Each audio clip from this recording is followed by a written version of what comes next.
I don't know how to do YouTube anymore. Y'all, it's been so long. Oh my gosh. Okay, wow. The last video I made was my testimony video back in April around Good Friday. Yeah, it's just wild to think that it's been that long since I've made a YouTube video. Before we get started, we're gonna address the elephant in the room, and that is my beautiful piece of wall art. Kiss Me, I'm Vaccinated. I feel like this is just perfect for the content of today's video, talking about singleness and dating. So might as well have some like vintage-esque pop art of Kiss Me, I'm Vaccinated. So this video has been a long time coming. I feel like I mentioned this topic forever ago in making a video sort of entitled, you know, singleness, lessons I've learned over a year of being single. Newsflash, it has been almost a year and a half now, so more life lessons to share apparently. But a little background on me, I have been in 3 relationships over the past several years. I've been in various like early dating, first dates, flings, whatever, kind of like in between those relationships. I had a very serious like first love heartbreak 2-3 years ago now, and then a couple of relationships after then, but most recently dated someone right before COVID started about a year and a half ago. And so it's been almost a year and a half of being a single lady, and it's been quite the journey. And I hate saying that because everyone's like, oh, my journey, let me tell you about my journey. But it's true, and I have not figured out the magic pill or cure or whatever to be content in singleness, but I have learned a lot of things along the way, and I feel like right now I'm in a place where I desire a relationship, but I also am very content with where I'm at right now and am not seeking anything out dating-wise. And very like, if someone walks along my path and we bump into each other and it's the right person, that's great, but I'm not like, marry me. Honestly, let's see, back to March 2020, right when the world shut down, a guy I was dating, we broke up like the week that COVID started, and it was very hard, as breakups are, not nearly as hard as other breakups I've been through, but I was just really confused and like upset with God because I really thought that this guy could have been the one, you know? And it left me in this place of like, okay, I'm single, the world's shutting down, there are like no dating prospects right now and probably won't be for a while. How can I use this time? Well, I actually found Stephanie Mae Wilson's Love Your Single Life course. If you aren't following her content, please do yourself a favor and go check her out. I'll link her stuff in the description for this video. She's amazing. I look up to her so much just as a human and a woman of God and a wife and a mother and a girl, just all of it. I think she's wonderful, and her e-course, Love Your Single Life, was life-changing. It sounds so cheap. It was just so validating to know that other Christian women in their 20s and 30s were like, yeah, this sucks. I am single and I don't want to be, and I don't understand what God's doing right now. And so it was incredible. Check it out. So I will link that, but really from that point on, I started that course in April of last year. It completely shifted my perspective on how to use my time being single, because honestly, none of us know how long we're gonna be single.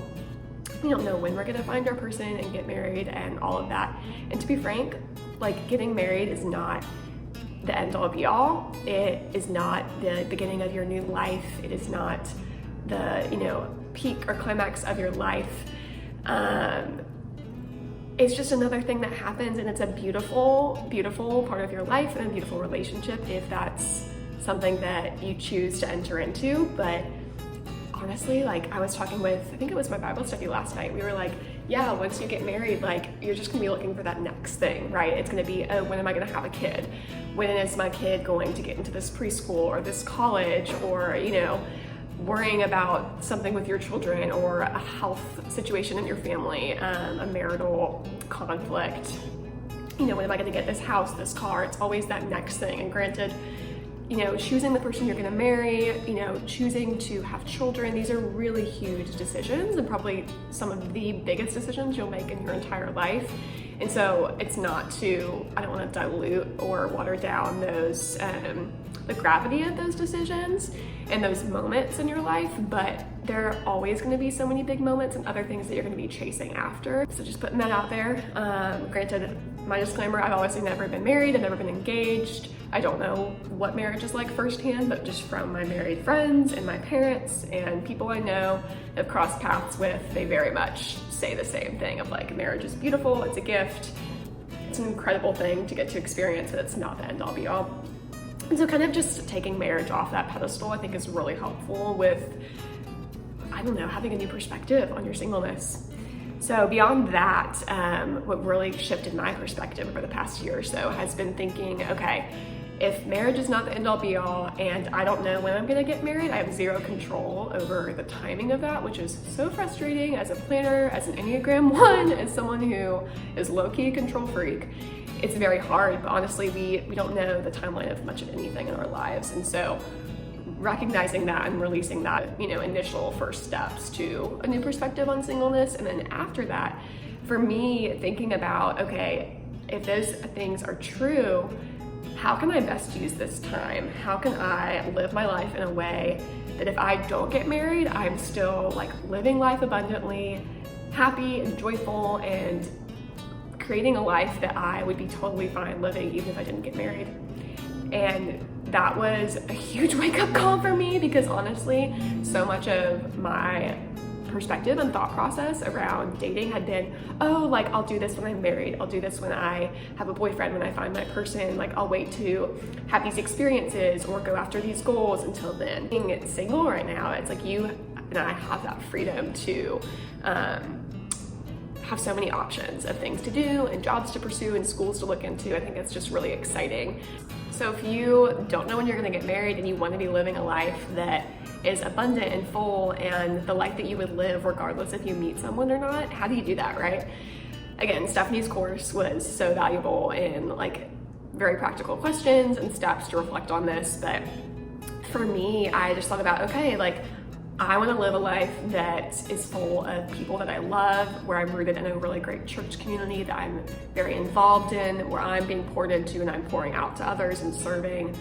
I want to have really wonderful friendships where I'm keeping in touch with my long distance close friends and really developing close, meaningful relationships locally, and where my friends and family are one of the most important priorities in my life. I want to be working in a job that I feel passionate about and that is leading me where I want to go career-wise long-term. I want to be going after educational and career goals that are going to set me up to where I want to be 5-10 years from now. I want to use my time really wisely, so things beyond work and church commitments and school commitments. I want to be investing in like serving and hobbies that really are benefiting my personal growth, are benefiting my community, essentially just using my time really wisely and intentionally. So that's looked like finding a church that I absolutely adore here in Durham, and getting really involved in that community and meeting people. I'm smiling because I love my church so much. And just investing in that community has been huge for me. Really investing in my friendships locally and distance-wise, and being very picky isn't a great word, but careful about who I let into my inner circle and really cherishing the people who I'm really close with. Having really good boundaries with social media and just technology time. That hasn't been perfect for me, but it's something that I'm trying to work on and have been working on over the past 6 months. I think even those small decisions of like, I'm gonna go work out, or I'm gonna try to get 8 hours of sleep tonight, and I'm gonna go meet that friend I really care about for coffee, or join this Bible study. Like, these are all choices that line up with inherent value systems that are gonna put you in a place to live a life in line with your values and live a life that you would wanna live regardless if you're married or not. Does that make sense? I don't know if this is making sense. I'm not saying that to like invalidate myself, but I hope that you're tracking with me. This is at least how my very detail-oriented brain thinks about this, of like, okay, if I want to live a life that's full and abundant and joyful and in line with where I feel like God is calling me, I want to do that regardless if I'm married or not, right? Like I want to be living in line with my values so that I can meet someone who's also living in line with his values, and hope that we are on that same path, chasing after Christ together and running at the same pace, right? Because I really do think when you are like, even if it's the simple things of like, you really value your church community and you value, you know, your work and you value your relationships and your health, like you pursuing those things is going to set you up to meet someone who's also pursuing those things. And having those value systems in common is so core to a healthy relationship. And so it's simply like going to the gym, going to church, going to work. Like you might meet someone who's also going to the gym, going to church, going to work. Like, you know what I mean? Like it's very simple, but you're setting yourself up to be in the right place, in the right time, to meet someone. You taking care of yourself and investing in community and in your relationship with God and self-growth and all of those good things allows God to do his thing. Like it puts you in the position to meet someone, and like you're doing all the right things, you're using your free will well, but you're also like, hey God, like I recognize so much of this, so much of my life and so much of meeting someone is not in my control, and I trust you to bring him at the right time. And I will do my part by working on myself and going to therapy and being in community and all of the good things to like be prepared for a great relationship. But a lot of it's out of your control, and the timing of it is so mysterious and beautiful, and I think that's really great. And I used to be very anxious about that and want to predict exactly when I would meet someone and run the statistics, and I mean not actually, but like theoretically in my head, and all of that. But I think just the mystery of it all is really cool. I love watching people's like how we met stories, because it's always like never what you would expect. And something that's helped me a lot as like an anxious planner personality, just thinking about the way that I've met my friends and how I posted about this on Instagram, I'll link that.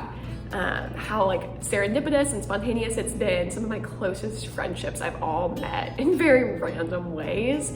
If God allowed me to meet those people who I care so much about now and have such close relationships with in these like wild, spontaneous, unplanned ways, who's to say he can't do that with a romantic relationship? Like he has every power in the world to have you meet someone in a really random, unexpected way. And granted, it might be expected. You might go on a dating app intentionally trying to meet someone, and you meet someone and you marry them. That's awesome.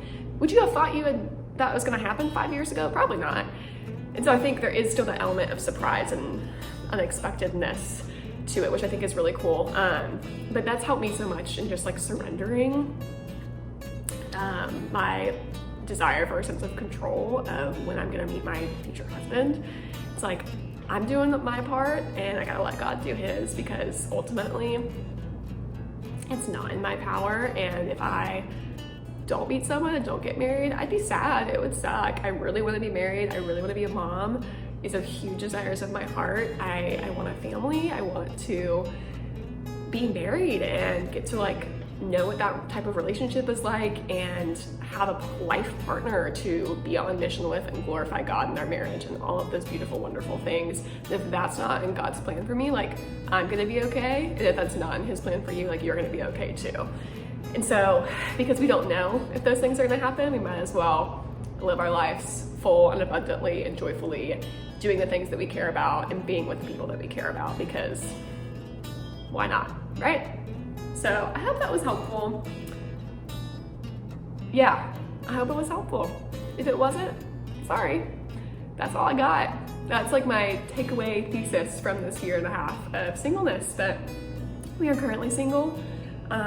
If you know anyone, let me know, but also like I'm very much chilling, very content, because honestly we can hold both things at the same time, of wanting to be in a relationship and also being content with not being in one. It's a weird place to be in, but it's really good too. And I'm thankful, and whenever it's supposed to happen, it'll happen, and that is fine by me. So yeah, I hope you have a great rest of your day. I did not finish my coffee because I chatted too much in this coffee chat, more chat than coffee. So I'll go finish my coffee, but thanks for hanging out.